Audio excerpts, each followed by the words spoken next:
आणि सध्या एक प्रकारे युद्धजन्य परिस्थिती असताना भारत पाकिस्तानला धडा कसा शिकवणार, दहशतवादाला कसं उत्तर देणार याची चर्चा होत असताना केंद्र सरकारने एक मोठा निर्णय देशासाठी जाहीर केलाय। देशात जातनिहाय जनगणना करण्याचा हा निर्णय देशातल्या सामाजिक जडणघडणीवरती अर्थातच मोठा आणि दूरगामी परिणाम हा निर्णय करणार आहे। केंद्रीय मंत्री अश्विनी वैष्णव यांनी पत्रकार परिषदेत ही माहिती दिली। विरोधी पक्षनेते राहुल गांधींनी गेल्या अनेक दिवसांपासून जातनिहाय जनगणनेची मागणी लावून धरलेली। देशात जातनिहाय जनगणना होणार, केंद्र सरकारचा ऐतिहासिक निर्णय, मोदी सरकारचा मास्टर स्ट्रोक। देशात गेल्या काही वर्षात जातनिहाय आरक्षणाचा मुद्दा गाजतोय। या पार्श्वभूमीवर देशात जातनिहाय जनगणना केली जावी अशी गेल्या अनेक दिवसांपासूनची मागणी होती। देशात कोणत्या जातीची किती संख्या आहे हे समोर यावं अशी भूमिका मांडण्यात येत होती। या सगळ्या पार्श्वभूमीवर देशात जातनिहाय जनगणना करण्याचा निर्णय घेण्यात आला। 2025-26च्या सुरुवातीला देशभरात जातीय जनगणना केली जाईल असा मोठा निर्णय केंद्र सरकारने घेतलाय। काही राज्य सरकारांनी सर्वे करण्याचा प्रयत्न केला, पण राज्य सरकारने केलेल्या सर्वेत पारदर्शकता नव्हती असं अश्विनी वैष्णव यांनी म्हटलं।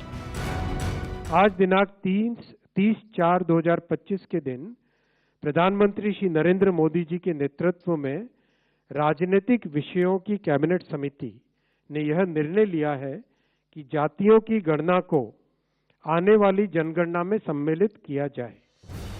भारतात ब्रिटिश राजवटीत 1872 मध्ये पहिल्यांदा जनगणना झाली।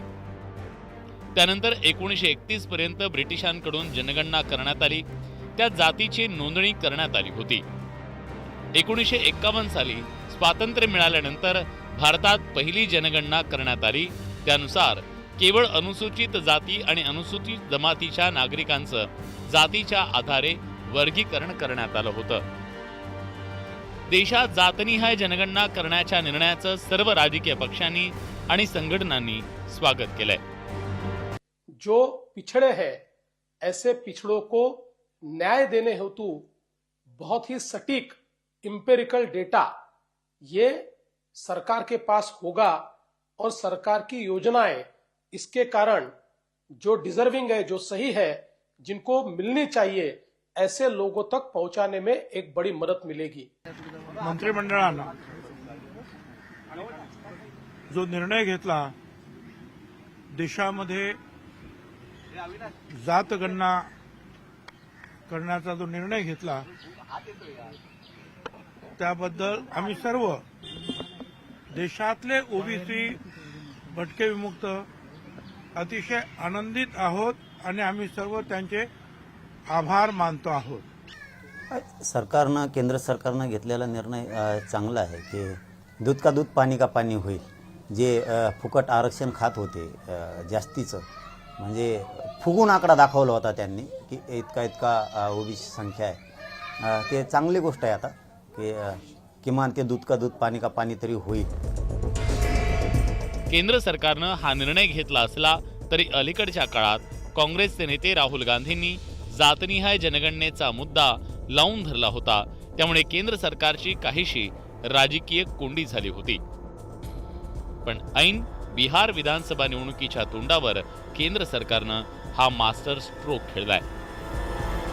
हम इसको वेलकम करते हैं, ये हमारा विजन है, इन्होंने अडॉप्ट किया, बहुत अच्छा। मगर हम चाहते हैं कि हमें डेट्स बताई जाएं, किस दिन तक ये सेंसस होगा, बजट में इसका पैसा आना चाहिए, अभी बजट में पैसा नहीं है, और फिर जो डेवलपमेंटल विजन है वो हमारे सामने प्रेजेंट होना चाहिए।